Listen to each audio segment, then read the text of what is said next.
Hello বন্ধুরা, কেমন আছেন? ভালোই আছেন নিশ্চয়ই।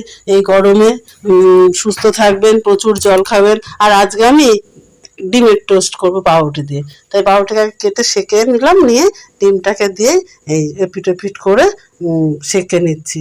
এই দেখুন, বাড়িতে দোকানের খাবার কিনে খাওয়া, বাড়িতে যখন তখন গরমে বাইরেও বেরোনো যায় না, যখন তখন খুশি খাওয়া যায়। তো এইভাবে আমরা বাড়িতে করে খাবো। দোকানের থেকেও ভালো স্বাদ হবে এবং স্বাস্থ্যকর হবে। এইভাবে আমিও তাই আজকে করছি, তাই আপনাদের সাথে এটা শেয়ার করলাম। করে খাবেন, দেখবেন খুব ভালো লাগবে। আর এই দেখুন হয়ে গেল। প্লিজ আমার চ্যানেলটা একটু নতুন হলে সাবস্ক্রাইব করে দেবেন, আর বেল আইকনটা টিপে একটু শেয়ার করে দেবেন, প্রচুর প্রচুর শেয়ার করে দেবেন। তাহলে আমার কাজ আরও উৎসাহ হবে। এই দেখুন কি সুন্দর হয়ে গেল। বেশি সময়ও লাগে না, ঘরের বাইরেও যেতে হয় না, ঘরের মধ্যে হয়ে যায়। আর সাধারণত ঘরে ডিম